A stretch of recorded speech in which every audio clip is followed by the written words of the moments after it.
These machines are so large, there's barely enough room for me in this video. Today I have two machines with me. I have the Breville Dual Boiler and I have the Rocket R58 Cinquentotto. And we are going to go over on whether or not this one is worth the drastic price tag over the Breville Dual Boiler. Starting off, I want to go over the features and the modifications that I've done to these machines. We have the Breville Dual Boiler here, which comes in at $1,600. This thing is packed with a lot of different things. You can auto turn this thing on in the morning at whatever schedule time you'd prefer. It has a pressure gauge right on the center, an LCD screen that allows you to control the temperature of the boiler. You can do a manual shot or you can have a volumetric shot where it will stop automatically for you. In the drip tray, it has a little thing that pops up that says empty me. You remove the drip tray, you can lift this thing up on casters to roll it around a little bit easier. It's got storage underneath that drip tray. It boasts a huge water tank in the back holding 83 ounces. It's got a cable in the back that stores inside the machine so you don't have to have a long cable on your counter. It has that hot water tap and a great steam wand here. It does a phenomenal job. On top of it, it comes with a very nice steaming pitcher, a magnetic tamper that sits on the machine itself, a bunch of baskets, both single wall and double wall. It comes with a single spouted portafilter and a double spouted portafilter, and a few other accessories too. This is really a lot packed into a machine for a very reasonable price. On top of that, it has a vibratory pump as well as two boilers on it so you can steam and brew at the same time. On my other side, I have the Rocket R58 Cinquentotto. This machine cost $3,300 before the modifications, so that's close to almost $2,000 more, and it has a single and double spouted portafilter that it comes with. The drip tray can be drained, so it will automatically drain into a bucket or your water line, however you want to do it, so you don't have to empty the drip tray near as much. You can either use the water tank that is in the machine, or you can use a plumbable method of either hooking it up to your water line, or what I do is a 5-gallon bucket. You have a pressure gauge over here for your steam and a pressure gauge for your machine on the other side. It has knobs typically for the steam and hot water that you simply turn. It's a dual boiler machine. It has a rotary pump, which means it is substantially quieter when brewing a shot than the Breville. It also has an external PID controller right here that sits on the back that you can either have on or off depending on what you want, where you can independently change the temperatures of each boiler on the machine for your steam and your espresso. And it has a few other features built into it as well, like what time you would like it to turn on in the morning. I might have missed a few features. Oh, I did miss two features right here. There is a shot timer in the LCD screen here, and there's a shot timer in this little screen here on the Rocket Dual Boiler. Moving on to the modifications that I put on these machines is on the Breville, you will see these wooden accents that I bought from Etsy. I'll link all of this stuff below in the description. And this one controls the steam, simply on and off. And I removed the hot water nozzle, which is right here, and I actually made it so you can control the flow rate of the machine using this wooden handle. And all of that matches the handle for the portafilter, all made by the same person. I also will add a switch spot. I did recently have this machine vinyl wrapped black because I don't like the stainless steel color and I couldn't get it in black when I wanted to get it. It did not look very good. I put this right over the power button here and it can automatically turn it on whenever I want, including it by Bluetooth. As long as I'm in a Bluetooth range, I can also set a schedule for it so it will turn on and off whenever I feel like it. Moving on to the Rocket, I have added quite a few things on it. First off is this is completely stainless steel, chromed out finish, and I have matted out the drip tray and matted out the sides with a black vinyl wrap.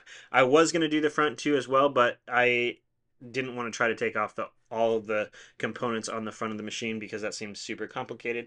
I add a fox leather mat for the top of it to prevent your cups from scratching the top of it.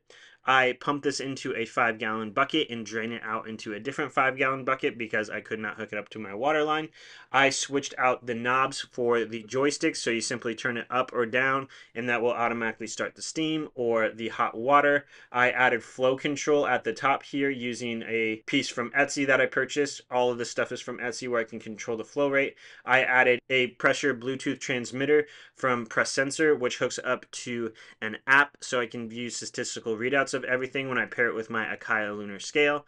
And I also have a bottomless portafilter, and I have a wooden accents lever here for turning on and off the machine. I think that's it for modifications. The Breville Dual Boiler is $1,600, and for free, with a little bit of work, I added flow control. This machine, the Rocket, is $3,300, and I had to pay to get the flow control components to do it. So that, I don't know exactly what that points it out to be, but all said and done with the press sensor and all the wooden accents, we are looking at well over $4,000. With the wooden accents on this, we're looking at maybe $2,000, give or take.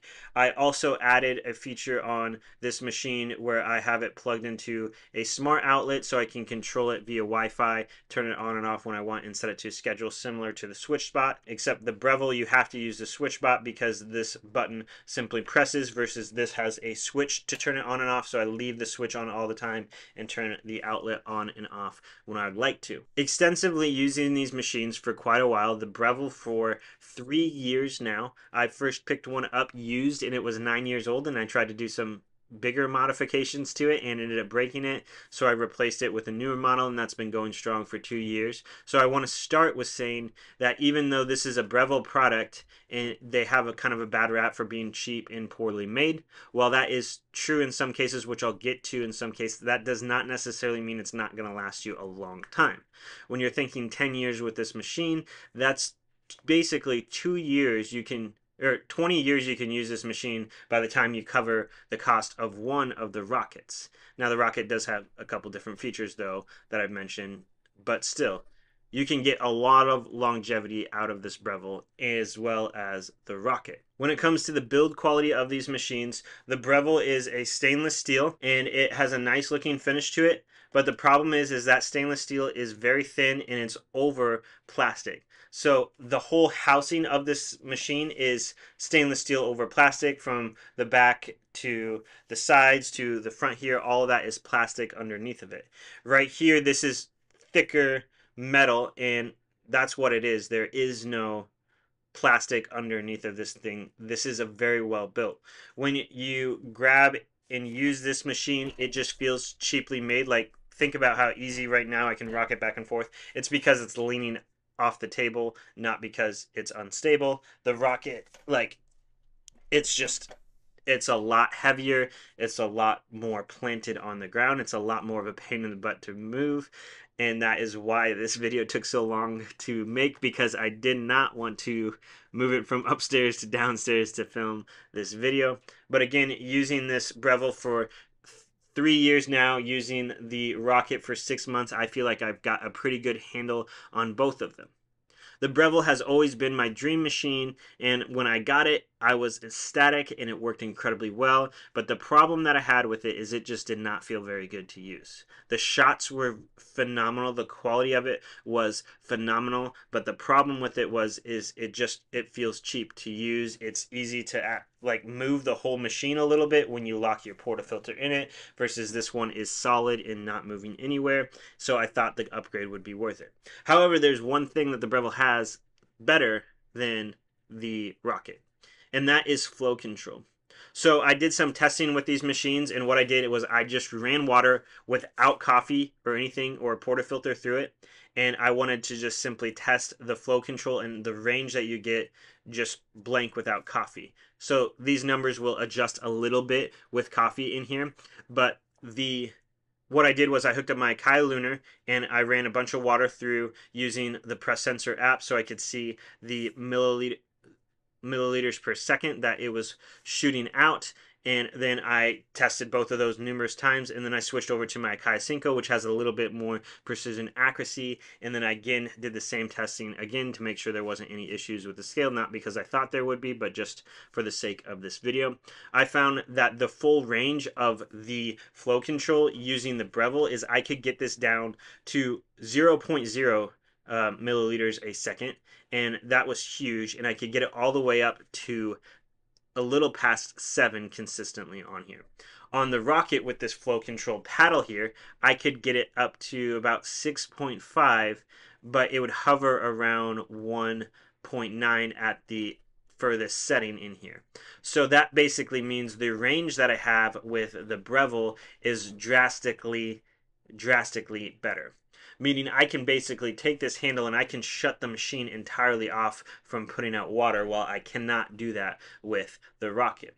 Which means if my grind setting is off a little bit, I have more room to play and manipulate with the Breville than I do the Rocket. And that is what made the Breville very hard to get rid of and very hard to replace, is because at $1,600, having the ability to brew and steam, having the convenience of doing volumetrics when you're a little bit lazy and steaming at the same time and not having to pay attention to that is huge. They just had a lot packed into this machine for that price point, and when you add that flow control, and it's better than the flow controls that you can buy for all these E61 group style machines, it's a complete game changer. I really don't know what to compare it to outside of the El Rocio Czar that is made by Prima Coffee, but that one machine is $22.50, which is still pretty expensive. You'll get, I would say, pressure control, which is a little bit better in my opinion than using the flow control. I'll try to link that machine below. I've reviewed it a little bit. I've really considered replacing this machine with that machine. However, the steam one on that machine gets caught on the side of the drip tray, and that was kind of an annoying thing for me. The Rocket, however, there's a couple things that I miss. I miss with the Breville. I also miss the volumetric dosing with the Breville and the ability to control as much as the Breville. But the differences that I get with this machine of having it being able to be plumbed in is huge. Having the drainable drip tray, having the quietness of the rotary pump, which I did not realize how much of a difference. And it's very hard to capture that audio on video, but it's like a day and night difference of how much louder the Breville sounds versus the Rocket sounds because of that rotary pump. It's unnecessary in my opinion to have, but it does make a difference if you can get it. It's, I think, worth it. The ability to have the flow control, honestly, 99% of the time the paddle just sits in the center and I don't even do anything with it. I love how I added these joysticks. That's my number one mod to this machine, is the joysticks. It just makes steaming a lot easier than trying to turn a knob. It's quick on and off. When I compared shots side by side with these machines without using flow control, one of the things I noticed is the temperature on the Rocket one was quite a bit warmer than the Breville. I'm not sure what the reason was for that. That doesn't mean the Breville one was bad. The taste on the Breville was maybe a little bit sour, and I could probably just dialed it in a little bit better. Overall, I think I preferred the results on an average without flow control style. I preferred the results on the Rocket R58 more than I did on the Breville. When it comes to my biggest reason to buy a machine, and that is how it makes you feel in the morning while you are using it, I would hands down give it to the Rocket because it feels premium to use. It's a nice luxurious machine. It's a nice machine to have, and that is why I chose this to replace my Breville. I was just a little disappointed on the lack of ability that you got with the flow control on this machine that I expected that you would get with it. I would still say the flow control is worth it and does add a little bit more features to it. I'd be curious to compare it to something like a Lilith Bianca, but I've yet to get my hands on one of those. The press sensor thing is a nice thing to have when I feel a little more bougie and I want to have some more readouts of it. It is nice to be able to have that feature. However, I still find when I am pulling very expensive bags of coffee and I want to get the best result of it, the thing that I always pick up the first is my Flare 58, because I feel like I get the most control out of that, and I'm really able to do a lot of repeatable shots where I can control everything because of the pressure on that thing. Gives you more results more control than either one of these machines. So basically, when it all boils down to it, I'm not entirely sure which way you should go. If you want the best value for your money, hands down, it's going to be the Breville, especially when you add that Slayer style mod for flow control on it. If you want the most premium, luxurious feeling, I think the Rocket 58 is the way to go. You won't be disappointed with this machine. The flow control isn't crazy, but this isn't what this machine was designed for. It was designed to do repeatably great consistent shots, and that's what this does, as well as steaming milk very well, and that's what it does. It makes a great place in my home coffee bar, and I will be very curious to see when this machine will be replaced because of how well this builds. I'm gonna have to find something that is built just as well with a lot more control over flow. I've thought about something like the Decent, but I don't like the idea of having not the ability to steam and brew at the same time. I would love to hear your thoughts on these machines. If you have any one of them, if you're considering either one of them, if you could do me a favor and like and subscribe, that helps me produce more content for this channel. I have a Patreon account. You can support me there. And lastly, if you're looking at purchasing any of these, use the links below. Well, I'll make a slight commission at no extra charge to you. Thank you so much for watching.